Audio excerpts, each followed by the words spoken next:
UP का उपचुनाव योगी और अखिलेश यादव दोनों के लिए जीतना है जरूरी। उत्तर प्रदेश में जल्द ही 10 विधानसभा सीटों के लिए उपचुनाव होने जा रहे हैं। योगी आदित्यनाथ और अखिलेश यादव के लिए ये उपचुनाव नाक की लड़ाई बन चुके हैं, लेकिन राहुल गांधी और मायावती के लिए भी ये उतनी ही महत्वपूर्ण है। चलिए जानेंगे खबर विस्तार से, लेकिन तब तक आप हमारे चैनल केसी न्यूज चैनल को लाइक एंड सब्सक्राइब करना ना भूलें।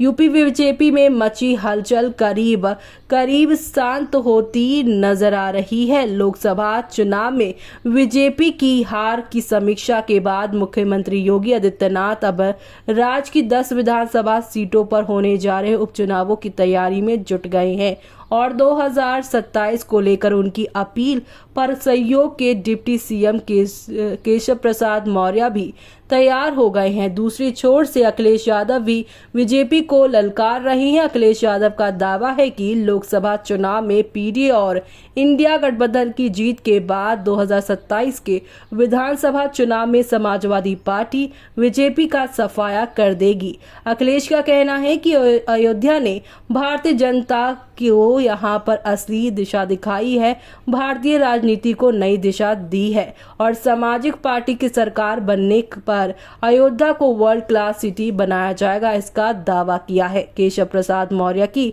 तरफ से संगठन बनाम सरकार की बहस शुरू किए जाने के बाद बीजेपी में उथल पुथल को लेकर अखिलेश यादव ने सोशल मीडिया एक्स पर लिखा कि तोड़फोड़ की राजनीति का जो काम बीजेपी दूसरे दलों में करती थी, अब वही काम अपने ही दल के अंदर कर रही है। बीजेपी की तरफ से डिप्टी सीएम मौर्य ने भी एक्स पर जवाब दिया, लिखा कि सपा का पीडीए धोखा है, यूपी में सपा के गुंडा राज की वापसी असंभव है। भाजपा 2027 विधानसभा चुनाव में 2017 दोहराएगी, तो वहीं बेशक उप चुनावों में भी मुख्य लड़ाई बीजेपी और समाजवादी पार्टी के बीच ही होगी। लेकिन राहुल गांधी कांग्रेस के लिए तो मायावती भी बीएसपी के लिए मैदान में डटी हुई हैं। देखा जाए तो ये चुनाव यूपी के सभी राजनीतिक दलों के लिए काफी महत्वपूर्ण हो गया है।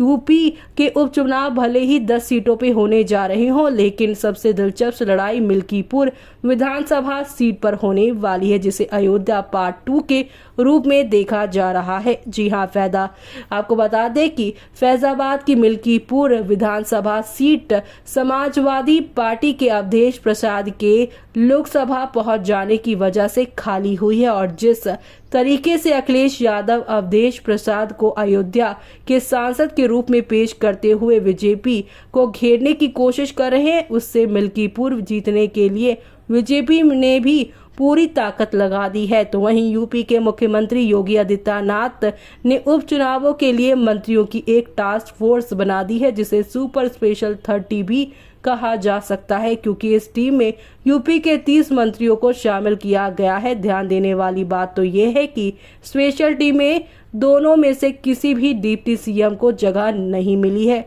कोई चाहे तो इसे डिप्टी सीएम केशव प्रसाद मौर्य के मुख्यमंत्री योगी आदित्यनाथ का खास संदेश भी समझा जा सकता है। तो वहीं आपको बता दें कि यह मुकाबला बराबरी पर है। नतीजे क्या होंगे ये देखना काफी दिलचस्प होगा, क्योंकि दिल्ली में अब अखिलेश यादव के बराबर अटेंशन लेने वाले अवधेश प्रसाद के लिए भी मिल्कीपुर उप चुनाव इम्तिहान जैसा ही है। अवधेश प्रसाद फैजाबाद सीट जैसे करिश्मा मिल्कीपुर में दिखा पाते हैं या फिर नहीं, हर किसी को इंतजार होगा। जिन 10 सीटों पर उपचुनाव होने जा रहे हैं, फिलहाल मुकाबला बराबरी का लगता है। इस 10 में से 4 सीटें जहां समाजवादी पार्टी के विधायकों के सांसद बन जाने से खाली हुई है, वहीं 5 सीटों पर अभी एनडीए का कब्जा है। कानपुर की सीमा मऊ विधानसभा सीट तो सपा विधायक इरफान सोलंकी को सजा हो जाने की वजह से खाली हुई है। 2022 में सपा के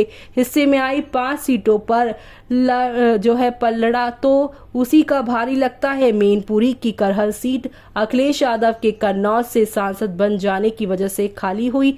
मुरादाबाद नगर की सीट से जियाउर रहमान जो है बर्क विधायक थे, जो अब सांसद बन चुके हैं और वो सीट सीट भी सपा के लिए करहल जैसी ही है। बीजेपी के हिस्से की फूलपुर, मझवा और गाजियाबाद के उसके पास बने रहने की संभावना हो सकती है, लेकिन मुजफ्फरनगर की मीरापुर सीट आसान नहीं होगी। 2022 में सपा और आरएलडी के बीच गठबंधन था, लेकिन लोकसभा चुनाव में जयंत चौधरी के बीजेपी में चले जाने के बाद समीकरण बदल जाएगा। जाहिर है कि हालात भी बदलते हुए होंगे और ऐसे में मुजफ्फरनगर लोकसभा सीट गंवा चुकी बीजेपी के लिए आरएलडी के लिए कहां तक मददगार साबित होगी, कहां नहीं जा सकता। मीरापुर समाजवादी पार्टी का खासा प्रभाव माना जाता है, तो वहीं अब अखिलेश और राहुल फिर से फंसेंगे पेच में क्या? आकाश आनंद का बड़ा इम्तिहान होने वाला है, क्योंकि बसपा भी काफी कमजोर नजर आई है इन दिनों। आपका क्या कहना है इस पूरी रिपोर्ट पर? हमें कमेंट बॉक्स में कमेंट करके बताना ना भूलें।